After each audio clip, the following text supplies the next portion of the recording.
Magandang araw sa inyo. My name is Neo from Say It in Tagalog, and welcome back to another video. Man, I have not recorded last week because I was so busy, but now I'm back. And I feel just a tiny bit awkward having to record again because I haven't recorded in a week, so it feels like I'm gonna have to learn it again. Also, if there's some background noise, please don't mind that. My mom's like doing laundry today. Hey guys, this is Neo. A little disclaimer over the videos. This video, before I continue, I just want to let you know that this video was actually like created the same time as the other videos that will come after this. I just decided to split them up into different videos instead of making like a 30-minute video that's gonna take too long, and I don't think everyone's gonna be willing enough to watch that, you know. So yeah, I'm just letting you know that. Just yeah. Okay, back to the video. So today, this is going to be a swift breakdown of basic Tagalog grammar. And when I say basic Tagalog grammar, we're going to run down to all of the basic grammar, including like sentence pattern, pronouns, adjectives, and verb grammar. We're just going to go through the basic ones and give you the general concepts. And we're just going to do it as quick as possible and not waste too much time, because last time the video was like 23 minutes long or something. So yeah, we need to not waste too much time here. Also, every now and then you might see me like extend my arms over here like this because my laptop's right here, and I have my notes there. So in our sentence pattern goes as VSO, verb subject object. You may know that in English it's SVO, subject verb object, right? Like I eat food. You know what I mean? But in Tagalog, it's kind of like different. It's like the sentence pattern would be something like eat I food. It doesn't make sense in English, but in Tagalog it does make sense. And also, if it's not like a verb sentence, like it's like a predicate, like I am this, right? Like this adjective. It would be something like adjective then the subject. For example, if you were to say something like I am handsome, in Tagalog, it would be something like pogi ako or guapo ako. You know, that's kind of the way you would make that sentence. It's like, it's like handsome I, that kind of thing. That's how it works in Tagalog, and it is more common to hear sentences in this pattern. This is the more common way. But I will tell you that the other way around, the one similar to English, SVO and subject before the predicate, is still possible. It is possible, and you still hear it every now and then. Like, for example, in the sentence, Ako ay Pilipino. I am a Filipino. Even though you could say Pilipino ako, which is like the opposite. You can still encounter the sentence where the subject comes first. Just know that it's not the most common thing. It's like not every day. And a couple reasons why I think it would occur is probably because they want to emphasize the subject first. And also another reason or another instance where you can hear this subject first pattern is listening to songs. When you're listening to Filipino songs, most of the time you will see this occurring pattern of the subject coming first. But it all just depends, right? Just be aware that both of them are possible. So yeah, that's just the basic idea of the sentence pattern, just so that you can get acquainted and be familiarized with the patterns. Now let's move on to the pronoun. So here I'm just going to put on the screen this table that I put on my Google Docs over here. This is the table of the pronouns in Tagalog. So I'm just going to read them aloud for you as well so that you know how they're pronounced. So the pronoun for I, me, is ako. Ako. Me, I. Ako. And then I also put here the plural version. So the we, there are two versions of we or us. There's two versions, which is the exclusive and the inclusive. What does that mean? Well, that just means like we, as in like we, but you're not included. You are not part of us, just us, without you, excluding the listener. And in that one, the pronoun is kami. And if you're Indonesian, you might recognize this thing. I know it's the same thing in Indonesian and Malay. It's also kami. Yeah, but in Tagalog, it's kami. Yeah. The difference in pronunciation in Indonesian and Tagalog is that Indonesian it's like kami, but in Tagalog it's kami. But if you mean we, including the listener, like you are with us, then it would be tayo. Tayo. And the next one is you, or yeah, you. It is ikaw, or it can also be ka. But we'll get to a little later in the video why there are two versions of it. It's very it just has something to do with just a little bit of grammar, but normally in sentences ka is more used. But when you're just saying the word individually, like, hey, you, then you would probably say ikaw. You wouldn't really say, hoy, ka. It doesn't work. You would use ikaw. That's kind of like how I would say it. Ikaw is like the more like, hey, you. But ka is like when you're using it in a sentence, you know? So yeah, you don't always use ikaw in a sentence unless it's the subject, you know? If it's anything else, it's not um, ikaw. It would be ka. That's the reason. So the next one is you, plural, like you guys, y'all, is kayo. Kayo. Kayo. Okay. And then the next one, this one's my favorite one to talk about, but there's also another one, which is he, she, or it. That means the third person pronoun. The third person pronoun in Tagalog is actually gender neutral. There is no he or she kind of thing. You don't need to ask like, hey, what's your pronoun? Is it he, she, or they? No. It's just siya. I know it looks like siya, and sometimes it is pronounced that way, but most of the time you will always hear it as siya. And you will probably pronounce it as siya. Maybe in like a song or like a worship song, maybe you'll find siya, but it's siya. Siya. That's how it's pronounced. And it is gender neutral, and it means he or she or they, whatever. Siya. It's very intuitive. You don't need to ask pronouns. It's just siya. Gender neutral. Pretty cool, right? And then they, and when I say they, them, I'm not talking about the gender neutral, no. I'm talking about the actual plural, like they, those people, they, you know. Then it would be sila, you know, sila. That means plural, like they, plural. Sila. And now you might see there is an extra row at the bottom, and you might even get confused, like what is this I dash you or you are my? What does that mean? Well, this is a special pronoun, only exists in Tagalog. I'm pretty sure.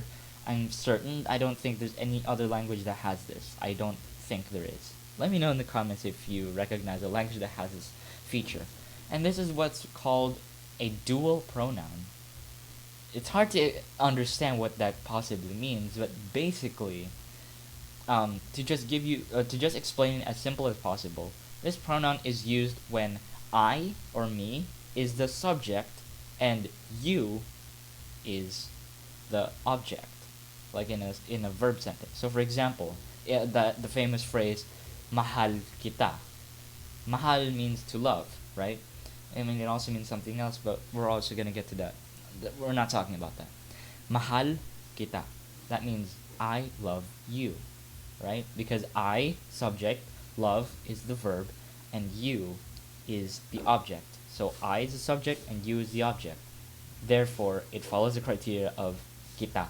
So instead of saying mahal ko ikaw, which is probably how you would do it, mahal ko ikaw, you wouldn't say that. You can just say mahal kita, like simple. It's more natural to say kita instead of ko, ikaw, or ako, ikaw, or ka, whatever. It's just that. And you might ask me, does it work for other ones? Like for example, maybe the other way around? No, it doesn't. It would be mahal mo ako. It would be like that. But you can't say mahal ko ikaw. You can, but it's kind of unnatural. You would prefer saying kita instead. But yeah, it's very special, and it's only for this instance where I to you. And even if it's like a predicate subject,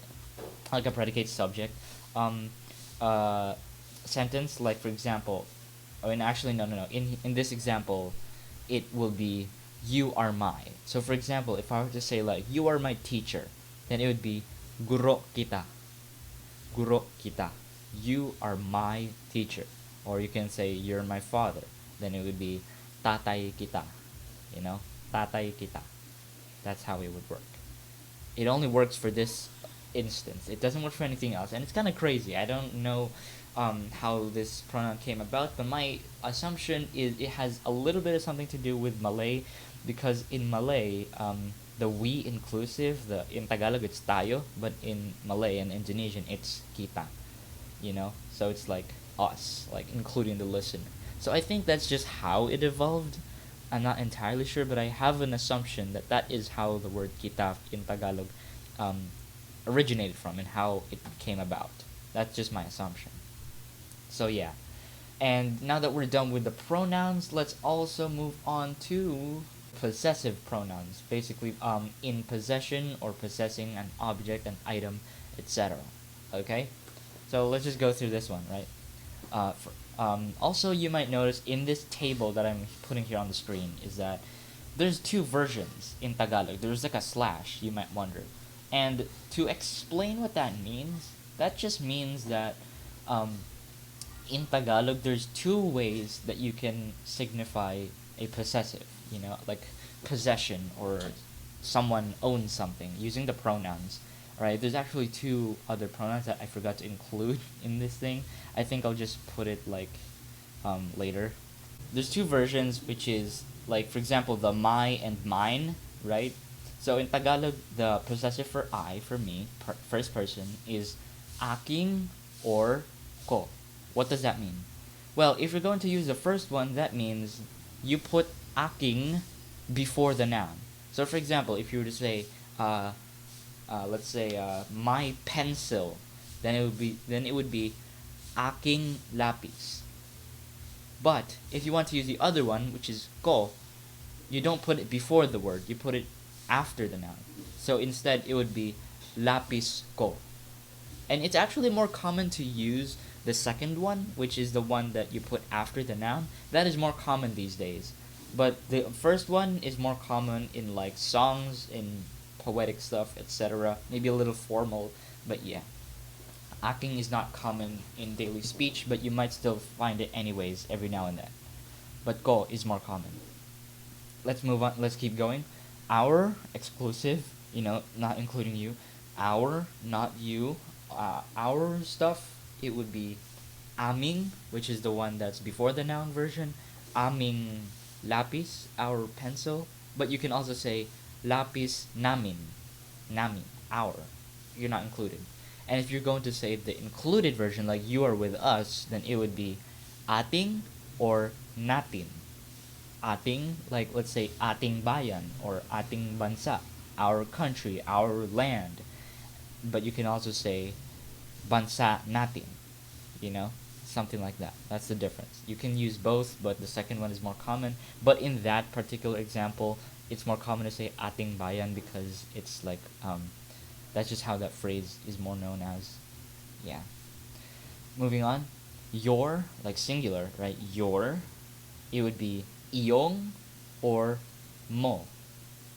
Your, plural, right? Like you guys is stuff, owned by you, plural, you two, something like that. It would be inyong or nyo. Then for the gender neutral one, the he, her, his, her, its, it would be kanyang or kaniyang, whatever, or niya, or sometimes niya, but niya is the more common way. And there, as in the plural one, it would be kanilang and or nila, something nila, right? That's how that works. So there we go. We've gone through all the pronouns. Now there's some extra pronouns that I'm just gonna add here. Like I'm probably gonna put like an extra table. I forgot to put that on my table here, but we're just gonna put some extra like another table that has some other things that's like the non-pronouns. Like they are like I would consider untranslatable in in English. So first we have is for nouns. Like for example, just any noun that is the subject. If a noun is a subject, like a common noun, it would be you have to put ang in the beginning. For example, ang lapis, or maybe like this one, ang ruler. I don't think there's a word for ruler in Tagalog. If there is, I have no idea, but I would rather just say ang ruler, ang lapis, something like that. You have to put ang in the beginning of it, and if it's not, and actually no, in a lot of cases you will use ang, but we're going to talk about some other things in the future videos about ang and other confusing stuff. Right now we're just focusing on the basics, and we're not going to go through all the confusing things. So ang, right? Ang. And then if it's a proper noun, like a name of someone, you have to put si. No, it does not. It's not yes in Spanish. No, si. Indonesians actually know what this means. Like, I'm pretty sure they also use this, as well as Malays. They use si. So, for example, if you're going to call your friend named Juan, then it would be si Juan, si Juan. Or me, like Sineo, Sineones, right? Something like that. You have to put si in the beginning of it. And that's for the subject pronouns. And for the possessive pronouns, the possessive versions, it would be for the ang version, if it's possessive, like owned by something, like for example, this food is owned by the dog, or this is the dog's food, then it would be nang. Instead of ang, it's nang. The A just disappears, and it looks like you're just gonna be confused. Like, how do you pronounce that? It's just ng, like ng or ng. No, it's nang. It just looks like ng, but it's pronounced nang. And in the future, we're also gonna talk about the difference between nang and nang. They're two different things. They're spelled differently but pronounced the same. But that's a completely different video that has a lot of rules, and even Filipinos get confused. But we're not gonna go through there because I'm just giving you the ideas. So nang, right? Nang. So for example, you can say like ang pagkain ng aso, the dog's food. Ang pagkain ng aso. And you're also wondering, is there a way that you can do it the opposite way? Because that sentence that I showed you, or that phrase, makes it that the noun comes first, then who owns it. Pagkain ng aso.